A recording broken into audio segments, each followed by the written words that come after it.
El capítulo 1, hermano, el capítulo 1 de Timoteo nos enseña que Dios envió la ley. Dios envió la ley. Es un mandamiento fruto del amor de Dios. La ley es buena, es justa, el mandamiento es santo. Y dice en el verso 9 que la ley no fue dada para el justo, sino para los transgresores, desobedientes, impíos, pecadores, irreverentes, profanos, parricidas, matricidas, homicidas, fornicarios, sodomitas, secuestradores, mentirosos y perjuros. Y eso quiero que lo entienda, somos nosotros. No creo que en esta sala haya ningún hipócrita que diga, yo no soy de esos. No creo que haya un fariseo en medio nuestro que piense que es justo y que la ley no le fue enviada a él. O peor aún, que haya alguien en medio nuestro que cree que puede cumplir la ley o a lo menos un mandamiento de la ley. Porque la verdad, hermano, es que nosotros transgredimos toda la ley. Toda la ley. Y el capítulo 1 nos enseña que Dios envió este mandamiento no para el justo, ni para los que se creen justos.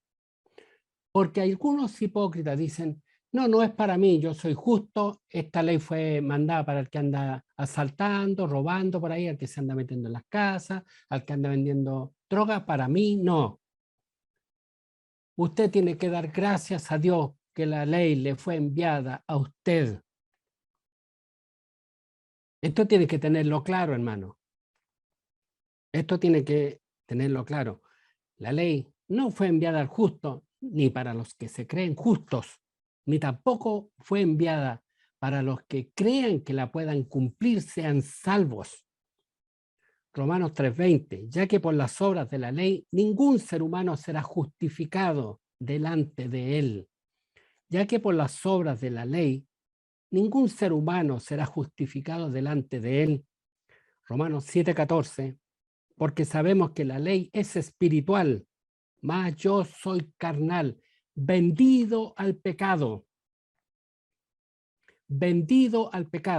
a causa de la maldad y de nuestra total depravación. Nosotros somos esclavos del pecado y por eso la palabra del Señor nos dice que nosotros fuimos redimidos por su sangre, y redimido significa comprado.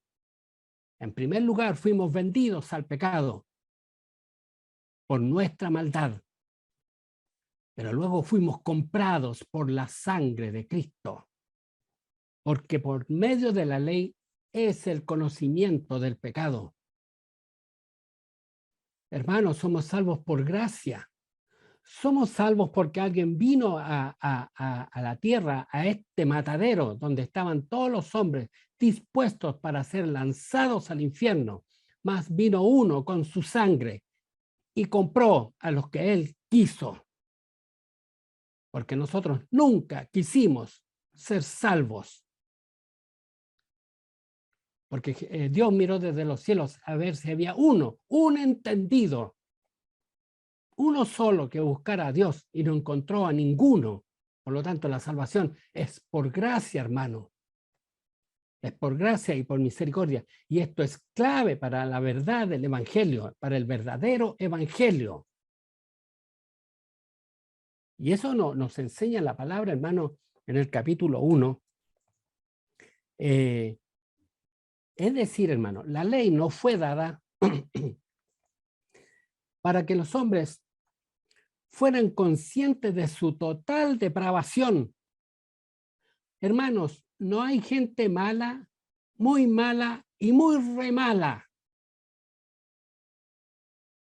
No piense que hay gente más mala que usted, hermano. Todos somos malos. Porque no hay diferencia. No hay diferencia. No hay justo, ni aún uno. A unas se hicieron inútiles. A unas se hicieron inútiles. Pero la ley no fue enviada, hermano, para que por medio de ella al no poder cumplir ningún mandamiento, la ley divina, nos condujera a la única forma de salvación, la gracia de nuestro Señor Jesucristo. La gracia de nuestro Señor Jesucristo. Como dice Romanos 3:23, hermano. Pero ahora, aparte de la ley, se ha manifestado la justicia de Dios testificada por la ley y los profetas. Por la ley y los profetas. La justicia de Dios por medio de la fe en Jesucristo. Para todos los que creen en Él. Porque no hay diferencia. Por cuanto todos pecaron y están destituidos de la gloria de Dios, siendo justificados gratuitamente por su gracia, mediante la redención que es en Cristo Jesús. Bendito sea el nombre del Señor para siempre. Hermano, y ante esta gran revelación,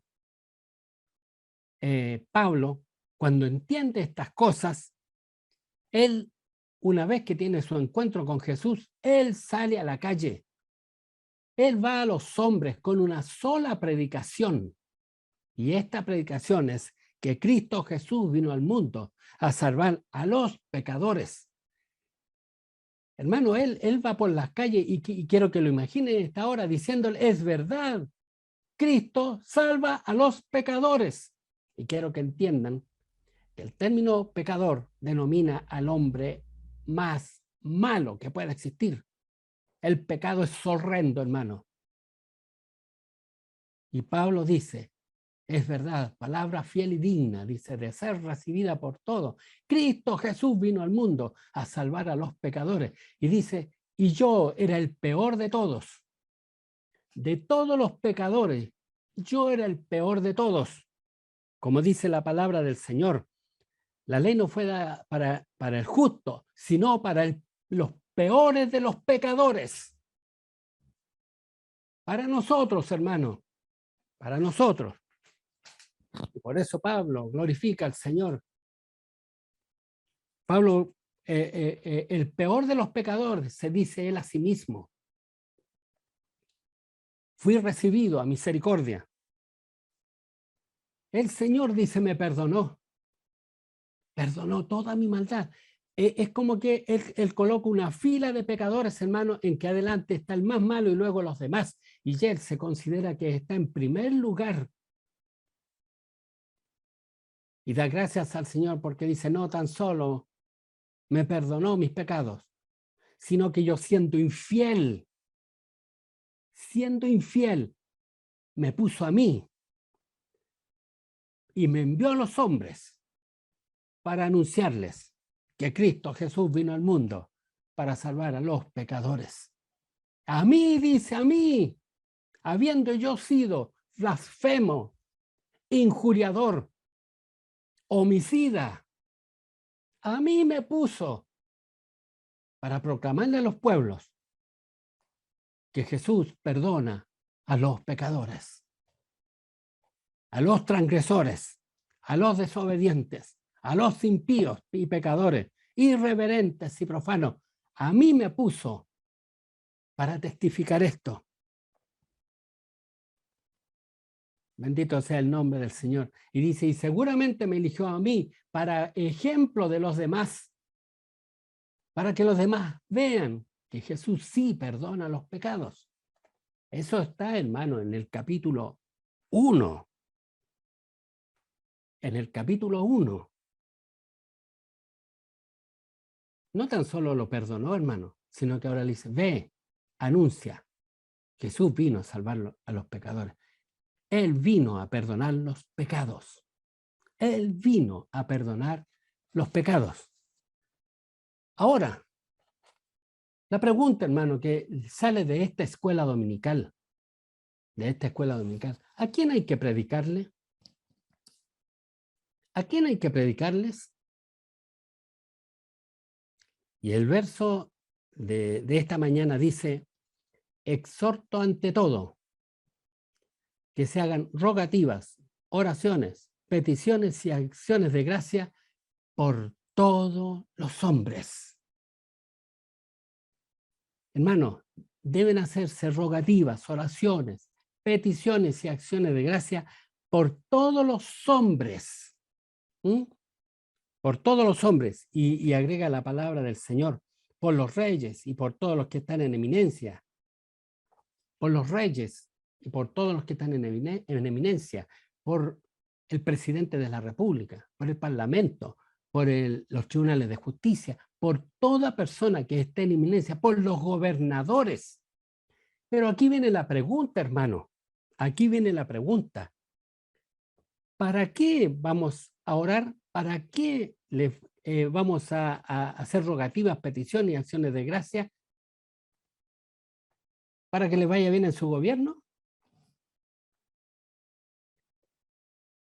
No dice eso la Biblia, hermano. Aquí dice, porque Él quiere que todos los hombres sean salvos. En el verso 4, hermano. Ahí dice, el que quiere que todos los hombres sean salvos. Por lo tanto, debemos orar por todos los hombres, por los gobernadores, por los que están en eminencia, por todo aquel que tenga autoridad, sin distinción, sin discriminar, sin pensar que el evangelio solamente va para algunos. Porque le voy a decir una cosa, hermano. ¿Por qué predicamos en las cárceles? Porque el Señor dice, por todos los hombres, porque Él quiere que todos se salven. Hay que orar por las autoridades, hay que orar por el presidente de la República. ¿Para qué, hermano? Para que sea salvo. Hermano, para que sea salvo. Muchos cristianos, hermanos, ignoran la posición eminentemente espiritual de la Iglesia en esta dispensación. Y lo que pretenden es establecerla como un medio de influencia en las políticas sociales, culturales, económicas. Busca la Iglesia ser parte del devenir político. Algunos hablan de que incluso deberíamos tener representantes en los gobiernos. Y esta es una falsa doctrina, hermano, que se denomina visión de reino. Porque esto contradice el orden dispuesto por Dios, hermano, que señala en las Escrituras que antes del reino milenial es necesario que Cristo padezca y sea rechazado de esta generación. De esta generación. Hermano, le vuelvo a leer, dice, exhorto ante todos que se hagan rogativas, oraciones, peticiones y acciones de gracia por todos los hombres, para que sean salvos, hermano, para que sean salvos, para que sean salvos. Ahora, hermano, a veces uno dice, no, a este yo no le predicaría. Y quiero que recuerde a Jonás, hermano, el profeta Jonás. El Señor lo mandó a predicar a Nínive. Los ninivitas, hermano, eran enemigos de Israel, odiaban a Israel. Y el Señor llega y le dice, ya Jonás, anda a predicarle. Y sabe, Jonás no quiso ir, hermano. No, son muy malos. No, esos son muy malos. No se lo merecen. No se lo merecen. No les voy a ir a predicar. Esos son muy malos. Hermano, si usted ve a alguna persona y dice a este no le voy a predicar porque es muy malo, entonces usted no ha entendido el capítulo 1, que dice que usted es el más malo. Porque si Dios ha tenido de usted misericordia, es porque está en esa nómina de los transgresores, desobedientes, impíos, y de los cuales usted debería de todo corazón decir, de los cuales yo soy el primero. Pero tenemos ese concepto, consideramos que algunos son muy malos. No, a estos sí que no. Y tiene un concepto alto de su persona. Es más, hay personas tan necias, hermano, en medio nuestro, que creen que se están ganando la salvación por medio de obras o méritos o fidelidades. sin entender que es por gracia y por misericordia de Dios. Bendito sea el nombre del Señor. Debemos entender, hermano, cuál es el lugar de la iglesia en esta dispensación, en este tiempo. Nuestro lugar es anunciar que Cristo Jesús vino al mundo a salvar a los pecadores. Deberíamos andar por las calles pregonando: Cristo Jesús vino al mundo a salvar a los pecadores. Hermano, cuando vemos estos tedeum, entre comillas, evangélicos, ellos son totalmente opuestos a la voluntad de Dios. Escúcheme con atención. Porque si usted sintoniza estos tedeum y los escucha a los predicadores que le están predicando a las autoridades, diciéndole: Cristo Jesús vino al mundo a salvar a los pecadores. Porque aquí dice a las autoridades, a los que están en eminencia, a los gobernadores.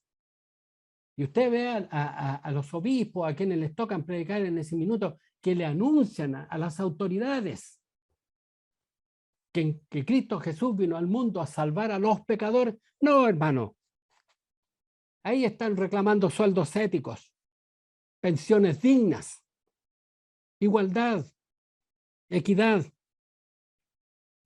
salud gratuita, educación gratuita y de calidad. No, hermano. No, hermano. El mensaje de la iglesia: Cristo Jesús vino al mundo a salvar a los pecadores. En el último Te Deum, hermano, que celebró la iglesia evangélica, el predicador dijo que a causa del cambio de la Constitución, a causa de los cambios políticos que estaban ocurriendo, esta era una oportunidad inmejorable. Escuche bien, dijeron oportunidad inmejorable para obtener los cambios para una sociedad más justa. Y es indispensable que la iglesia participe. Eso es una mentira, hermano.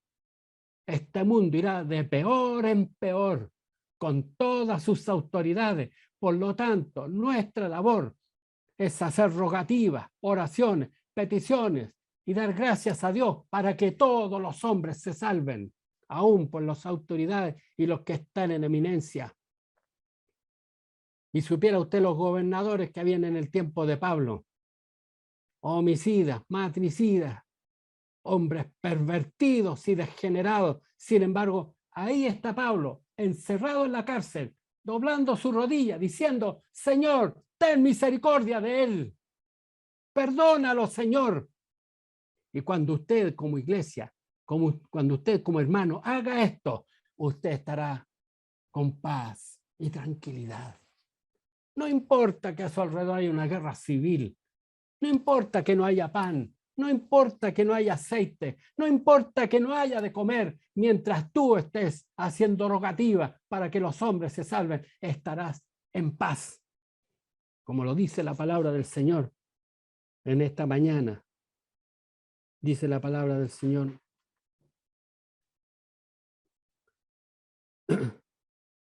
para que vivamos quieta y reposadamente en toda piedad y honestidad. No está hablando que oremos para que el gobierno lo haga bien. No, hermano, si este mundo está en manos del maligno. Él gobierna este mundo. Y una cosa, hermano. Entonces, ¿qué pasa con los problemas que tenemos a nuestro alrededor? Filipenses capítulo 4, verso 6. Por nada estéis preocupados ni afanados. Sean conocidas vuestras peticiones delante de Dios. Y ruego, delante de Dios en toda oración y ruego, con acción de gracias. Ahí llevamos nosotros nuestras oraciones. Cuando a nuestro alrededor no hay paz, cuando hay violencia, cuando hay robo, ahí se lo demandamos a nuestro Señor. No a las autoridades, no a las autoridades, sino a nuestro Dios. Pero alguien dirá: sí, pero aquí dice que hay que orar por las autoridades para que sea salva, hermano. Teníamos un presidente y ahora tenemos un nuevo presidente electo. Ore por, hermano, para que el Señor se lo lleve. para que Dios tenga de él misericordia, hermano, para que conozca a Dios. No se preocupe de lo que va a hacer él, o a lo mejor era mejor el de la derecha o el mejor el de la izquierda. Cualquiera que sea, Dios te dice, ora para que él se salve. Para que él se salve. Algunos creen que nos tenemos que meter, involucrar en la política, hermano. Buscar tener senadores, diputados. Ese es un extravío de la iglesia, hermano. Ese es un extravío de la iglesia. No hay labor más grande. No hay ministerio más glorioso que el que nos fue encomendado a nosotros. ¿Cuál es?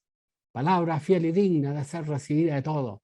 Y decirle al mundo, Cristo Jesús vino al mundo a salvar a los pecadores,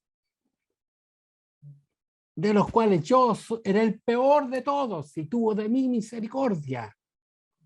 ¿O cree que va a arreglar esta sociedad por medio del Parlamento y del presidente? ¿Cree que va a frenar la locura del hombre por medio de algún presidente cristiano? No es así, hermano. La única vez que tendremos un gobierno extraordinario, un gobierno sin corrupción, un gobierno justo, un gobierno equitativo, un gobierno que no discriminará, será en el milenio, cuando Cristo Jesús sea el Rey y se siente en su trono en Jerusalén. Pero antes no.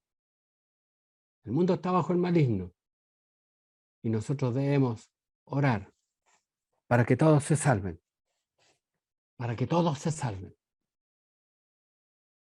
Y si le vuelvo a repetir, pero si usted piensa, a este no, porque es muy malo, entonces usted no ha entendido el Evangelio, ni las escuelas dominicales pasadas, ni primera de Timoteo. ¿Acaso cree que es mejor que los otros? Había uno que se creía mejor que los otros, hermano. El fariseo. El fariseo. Y fue condenado. Y fue condenado. Así que ya sabe, hagamos rogativas por todos los hombres. ¿Qué conseguirá usted? Paz y quietud en su corazón. Paz y quietud en su corazón. Alguien tergiversaba esto, un pseudo evangélico dijo, debemos orar para que se acabe la violencia, para que haya pacifismo, para que haya justicia, equidad y dignidad. Apruebo dignidad. No, hermano, está hablando de su interior, de su ser interior. Cuando usted entiende esto y no se inmiscuye en política y viva para anunciarle a los hombres que Cristo salva, dentro de usted habrá tranquilidad, sosiego. Y usted estará en paz, aunque esté en la cárcel, como Pablo. Imagínense, hermano, Pablo orando por el que lo metió preso. Pablo orando por aquel que más tarde le cortó la cabeza. ¿Y qué hacía Pablo en la cárcel? Doblaba su rodilla en esa mazmorra maloliente, enfermo, y le decía, Señor, sálvalo. Señor, sálvalo. No le decía, Señor, que gobierne bien, Señor, que dé sueldos éticos, Señor, que mejore la salud, Señor. No, hermano, no esa era la oración. La oración era, sálvalo, sálvalo. Y luego decía, y te lo pido en el nombre de Jesús. Y se ponía de pie Pablo, corría a la cama de aquel horrendo cama.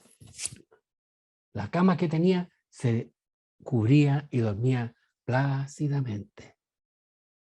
Porque eso trae hacer lo que Dios pide. Hacer lo que Dios pide. ¿Por qué? Porque como dice la palabra, porque esto es bueno y agradable delante de Dios nuestro Salvador.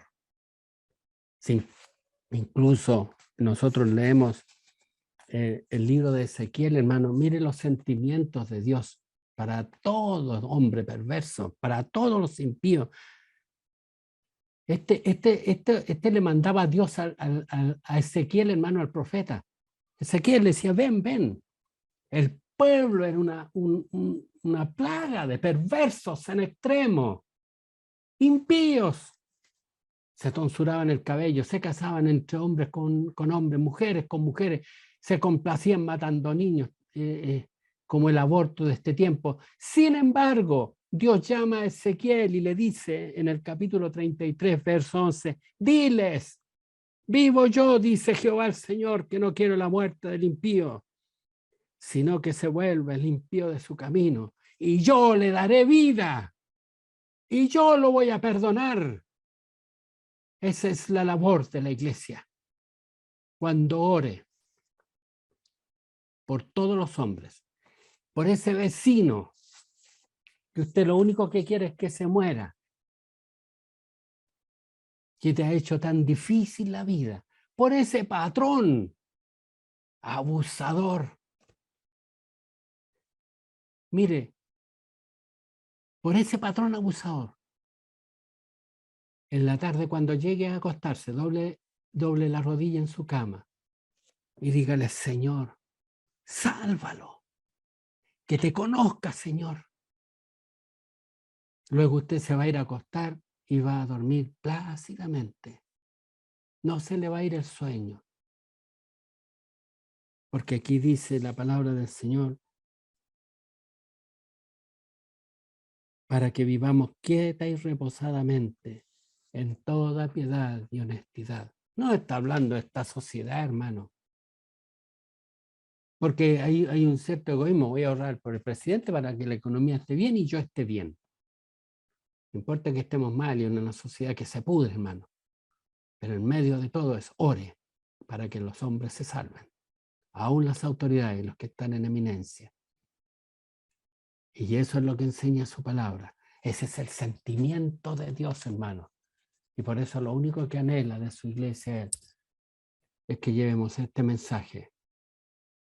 Cristo perdona los pecados. Bendito sea el nombre del Señor. Como su palabra dice, Cristo Jesús vino al mundo a salvar a los pecadores. Miren, me salvó a mí. Me salvó a mí. ¿Cómo no lo va a salvar a usted si yo soy el peor de todos? Y ojalá tenga ese sentimiento en su corazón, como lo tenía Pablo, de los cuales yo soy el primero. Yo soy el peor de todos. Pero ese sentimiento, esa apertura de ojos para contemplar nuestro estado espiritual, proviene del Espíritu Santo. No es algo de labio. No es algo de labio. Porque a muchas personas las he escuchado decir, hoy soy tan malo, yo soy tan malo, yo soy tan malo, yo soy tan malo. Y resulta que lo pasan a llevar en la iglesia y se va porque no tolera que lo pasen a llevar. Lleno de soberbia. Y esta confesión es solamente de labios. El apóstol Pablo, hermano, cuando reconoció quién él era, no podía en sí de gozo de pensar que primero lo había perdonado y luego lo mandó a él entregar la noticia. Y exclama el apóstol Pablo lleno de gozo, por tanto, al Rey de los siglos, inmortal, invisible, al único y sabio Dios, sea honor y gloria por los siglos de los siglos. Y cuando yo comprendo que Él me salvó y que me ha puesto aquí para rogar por los hombres para que sean salvos y anunciar que Cristo perdona pecado, entonces lo único que puedo decir, al Rey de los siglos, inmortal, invisible, al único y sabio Dios, sea honor y gloria por los siglos de los siglos. Y pasará una eternidad y no comprenderé por qué me perdonó. ¿Cómo es posible que criaturas como nosotros seamos salvas? Grande es su misericordia, inmarcesible, incomprensible. Como decía un hermano en la clase en que estaba yo, si yo viera a Jesús y miro al hombre en su maldad, no vengo. Pero yo soy hombre y Él es bueno. Y Él es bueno. Y vino por los peores. Y vino por los peores. Por lo tanto, en esta hora te pregunto, hermano, ¿eres salvo? Levanta su manito así si es salvo. Levanta tu mano si eres salvo. Entonces te voy a confesar algo. Eres de los peores. Eres de los peores. Pero su misericordia fue más grande. Pero su misericordia fue más grande. Y ahora te dice, como cuando limpió al endemoniado. El endemoniado quería ir con él y le dijo, no, le dijo, ve a los tuyos y cuéntale cuán grandes cosas ha hecho el Señor contigo. ¿Y qué hizo el Señor contigo? Me perdonó y me puso en el ministerio. ¿Qué ministerio, dirá usted, tengo yo? Cuando usted tiene la oportunidad de decirle a una persona, Cristo Jesús vino al mundo a salvar a los pecadores, entonces eres parte de este ministerio glorioso. Dios te bendiga y te guarde. Dios te bendiga y te guarde, hermano. Los hombres, los gobernadores de este mundo a veces se juntan por ahí en unas cumbres que llaman ellos y están los países más poderosos de la tierra acordando cosas importantes para el devenir de este mundo. Pues quiero que sepa que lo que se ha tratado en esta escuela dominical es más trascendente que aquellas grandes cumbres, porque aquí estamos hablando del rescate de almas eternas, no de mejorar una sociedad, no de evitar una ley de aborto, no estamos hablando de evitar una ley de matrimonio homosexual. De lo que estamos hablando aquí es de la inmortalidad del alma por medio de nuestro Señor Jesucristo, porque Él vino a salvar a los pecadores, al cual sea toda gloria y honra, ahora y para siempre.